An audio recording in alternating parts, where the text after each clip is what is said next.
हाँ जी, तो आज फिर हम लोग आज एक्सेल के बारे में पढ़ेंगे।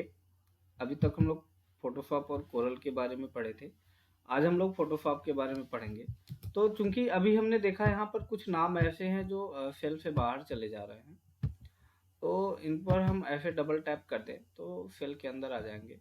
ऐसे यहाँ पे डबल टैप कर दें, तो यहाँ पे डबल टैप कर दें तो सेल के अंदर आ जाएँगे। अब यहाँ पे मान लीजिए हमने कुछ नाम लिखने हैं, जैसे राजकुमार।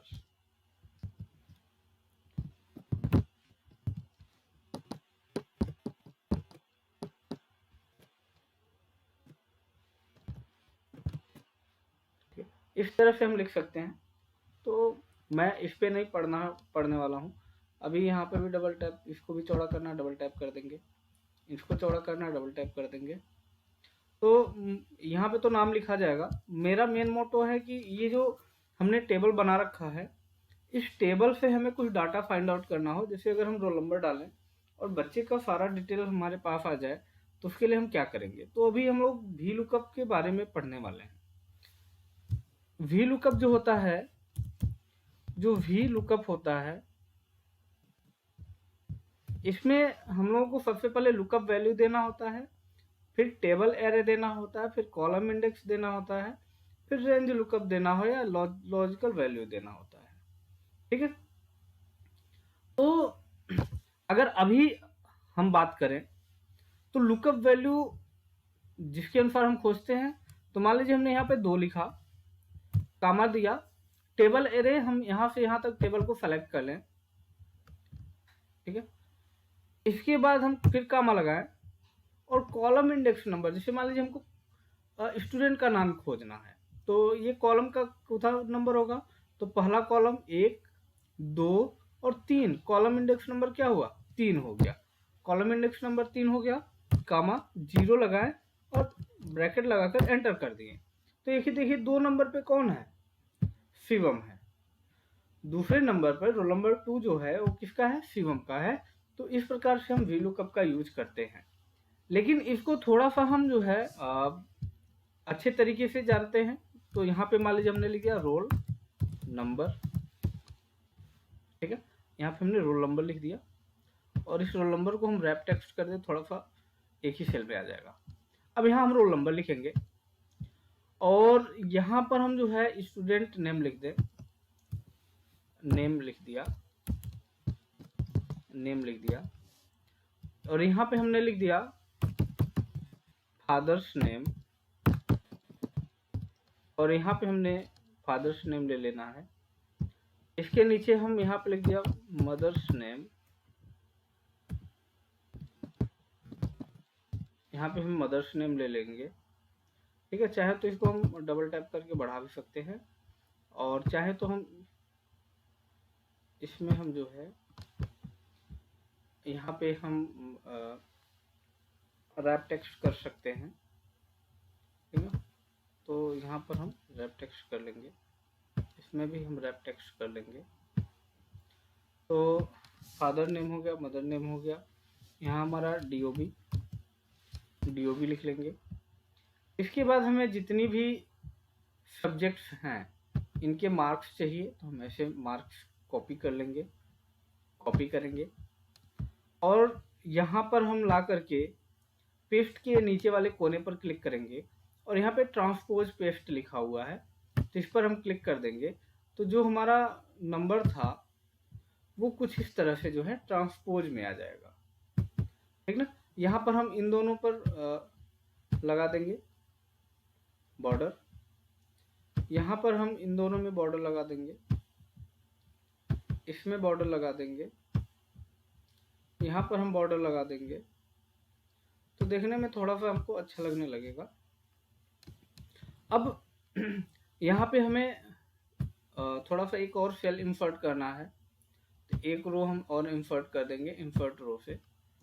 यहाँ पे हम लिख दें सब्जेक्ट, यहाँ पे हम लिख दें मार्क्स ऑब्टेन्ड और यहाँ पर हम लिख लें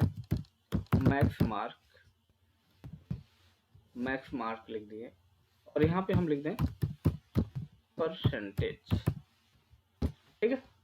और यहाँ पर हम लिख दें ग्रेड, ठीक है। और मैं इन सबको सेलेक्ट करके मैं यहाँ पर ऐसे लगा दूँ, ठीक है। और यहाँ पर मैं एक बना लेता हूँ रिजल्ट, ठीक है। और नहीं, यहाँ पर मैं ऐसे बनाता हूँ टोटल परसेंटेज, या टोटल मार्क्स लिख ले रहे हैं या ऐसे लिख दे रहे हैं ओवर ऑल मार्क्स, ठीक है। अब यहाँ पे हम ओवरऑल मार्क्स ले लेंगे, इसके नीचे हम परसेंटेज ले लेंगे और यहाँ पर हम ग्रेड ले लेंगे, ठीक है। तो मैं इनको भी मैं ऐसे कर देता हूँ कि इनको भी मैं बॉर्डर लगा दे रहा हूँ और यहाँ पे भी मैं बॉर्डर लगा दे रहा हूँ। अब मुझे यहाँ पे फार्मूला लगाना है, जो फार्मूला लगाना है मुझे यहाँ पे लगाना है ऑप्टेंड मार्क के लिए। तो चूंकि हम पहले रोल नंबर हमारा भी लुकअप वैल्यू हो जाएगा, हम नेम के लिए बात करें तो लिखेंगे equal to V lookup, bracket में हम जाएंगे तो हमें पहले लुकअप वैल्यू, यानी कि यहाँ पर हम जो वैल्यू लिखे ये हमारा C15 है, C15 में जो वैल्यू लिखे वो क्या हो, हमारा लुकअप वैल्यू हो। इसके बाद कामा लगाएंगे टेबल एरे, तो मैं ऊपर यहाँ पर जो टेबल था इस टेबल को मैं सेलेक्ट कर लूँ तो ये क्या हो जाएगा, टेबल एरे हो जाएगा। कामा देंगे तो नाम का कौन सा कॉलम है, तो 1 2 और 3, ये तीसरा कॉलम है, कि हम 3 लिख दें, कामा लगाकर 0 लिख दें और ब्रैकेट लगा दें, एंटर कर दें। तो अभी यहाँ पर NA दे रहा है ना। यहाँ पे हम एक और ले लें क्लास के लिए, ठीक है। तो इन दोनों को भी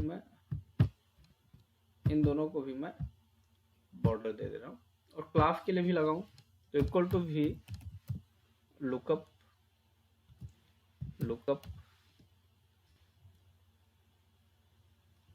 और ब्रैकेट में लिखेंगे ये हमारा लुकअप वैल्यू C15, कामा जहाँ से हमको टेबल लेना है तो इसका सेल रेंज कहाँ से कहाँ तक है, A1 से लेकर N11 तक, कामा लगाएंगे। और जो क्लास है वो दूसरा कॉलम है, 2 लिख देंगे, कामा 0 और ब्रैकेट लगा देंगे, एंटर कर देंगे। तो भी NA ही लिख रहा है, कोई दिक्कत नहीं है। NA का मतलब जहाँ पे हमें वैल्यू नहीं मिलती है वहाँ पे NA आ जाता है। फादर नेम में भी यही हम करते हैं, equal to V lookup equal to V lookup, bracket लगाएंगे, C15 C15 हो गया, कामा A1 से लेकर के N11 तक हम ले लेंगे सेल रेंज। इसके बाद कॉलम इंडेक्स नंबर में जो फादर्स नेम है वो 30, 1 2 3 और चौथा नंबर पे आता है, तो हम 4 लिख लेंगे, कामा 0 और ब्रैकेट लगाकर एंटर कर देंगे। अभी सारा जगह पर NA ही आएगा। यहाँ पे भी हम वी लुकअप ही लगाए, equal to we LOOKUP। C15 है हमारा लुकअप वैल्यू, कामा A1 से लेकर के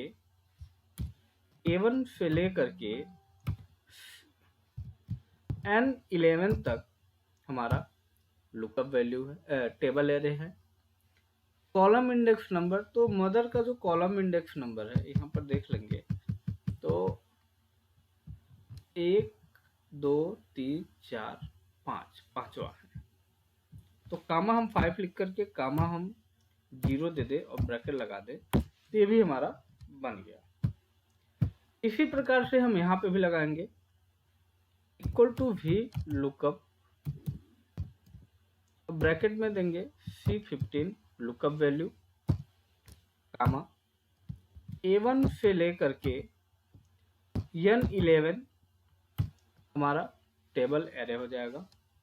डेट ऑफ बर्थ तो 1 2 3 4 5 6, छठवां नंबर कॉलम है हमारा डेट ऑफ बर्थ का, कामा 0 कामा ब्रैकेट लगा देंगे। तो इस प्रकार से जो है आपका इतना हो गया। अब जो है हमको जो फार्मूला लगाना है वो मेन फार्मूला हमारा हिंदी सब्जेक्ट के लिए है। तो 7वें कॉलम में है, यहाँ लिखेंगे इक्वल टू वी लुकअप और ब्रैकेट लगा दे C15 comma A1 to N11 bracket लगाएंगे, कामा लगाएंगे। ये हमारा 7वां कॉलम है, 7 लिख लेंगे, 0 लिख लेंगे और ब्रैकेट लगा कर एंटर करेंगे। अब इसी फार्मूले को हम चाहते हैं कि कॉपी कर लें, ठीक ना। तो हम यहाँ पे क्या करेंगे, एक और जुगाड़ लगाएंगे। यहाँ पे हम 7 8 ये दो संख्याएं लिख करके इन दोनों को मैं सेलेक्ट करूंगा और सेलेक्ट करने के बाद इसको मैं ड्रैग कर दूंगा, ठीक है। अब मैं यहाँ पर जहाँ मैंने 7 लिखा था वहां पे मैं इस सेल का सेल रेफरेंस ले लूं और एंटर कर दूं, ठीक है। लेकिन अब मुझे ये C15 जो है इसको मैं लॉक करूंगा, F4 प्रेस करके एब्सोल्यूट वैल्यू बनाऊंगा, A1 को भी एब्सोल्यूट वैल्यू बनाऊंगा, N11 को भी एब्सोल्यूट वैल्यू बनाऊंगा, लेकिन J17 को नहीं बनाऊंगा। क्यों नहीं बनाऊंगा? क्योंकि J17 का मुझे आगे जरूरत है, क्योंकि अगले सेल में मुझे J18 करना है। अब मैं क्या करूंगा, इसको यहां तक मैं कॉपी कर लूंगा, हो गया। मैक्सिमम मार्क जो है सपोज दैट 50 नंबर का हमने दे रहा है, तो इसको मैं यहां तक पूरा कॉपी कर लूंगा। परसेंटेज के लिए जो फार्मूला लगाएंगे equal to obtained mark divided by maximum mark into 100, ये मेरा जो है ये हो जाएगा। और ग्रेड के लिए मैं फार्मूला दे रहा हूँ इक्वल टू इफ जो मेरा ये सेल है E22 is greater than or equal to 85 comma double inverted comma में ए ग्रेड, फिर कामा देंगे, फिर इफ लिखेंगे और इसमें लिखेंगे E22 is greater than or equal to 70 comma double inverted comma में बी ग्रेड देंगे, फिर कामा लगाएंगे, फिर इफ लिखेंगे, ब्रैकेट में लिखेंगे E22 is greater than or equal to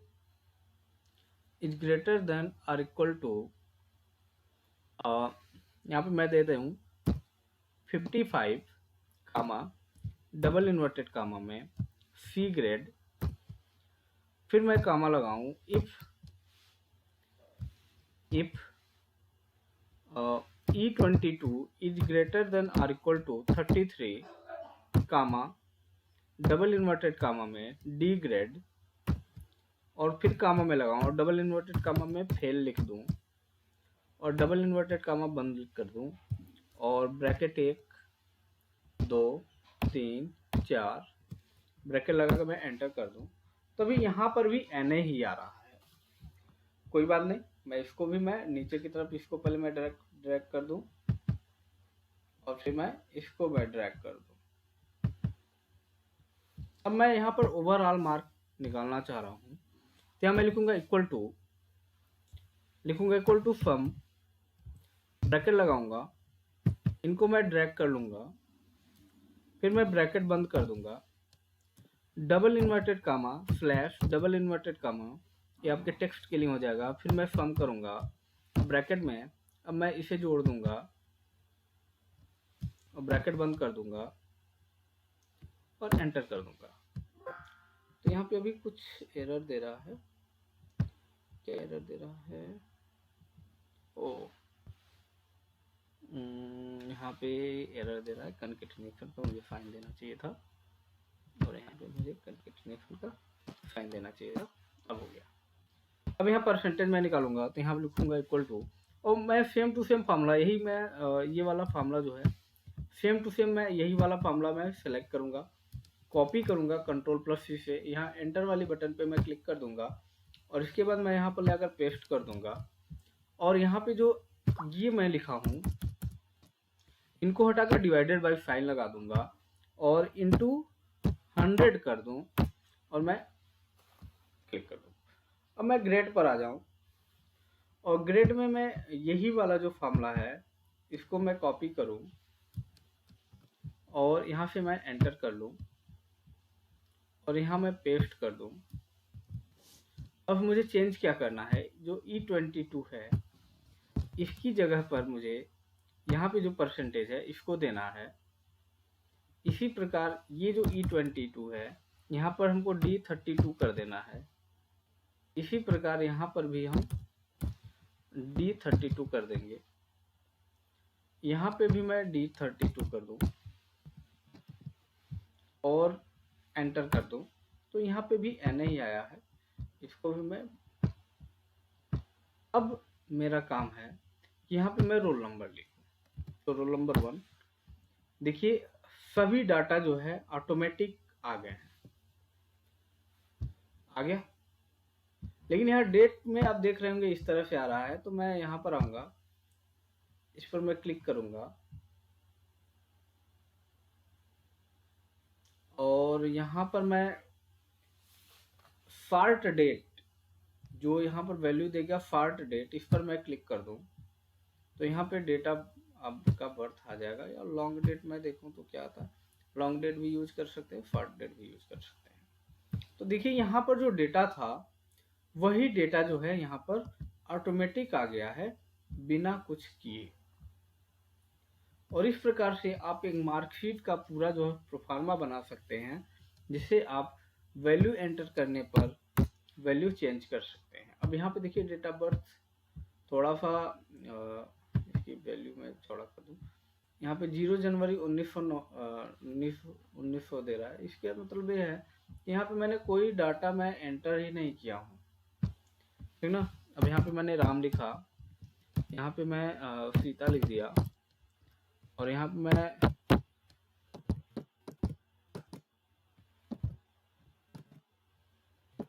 2001 लिख दिया।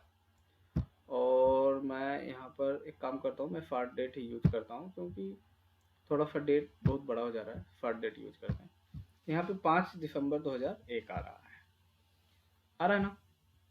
यहाँ पे भी डेटा मेरा चेंज हो रहा है, यहाँ पे 1 लिखेंगे डेटा चेंज और यहाँ पे मैं 2 लिखूंगा, सॉरी यहाँ पे मैं 2 लिखूँ तो डेटा चेंज हो गया ना, ठीक है।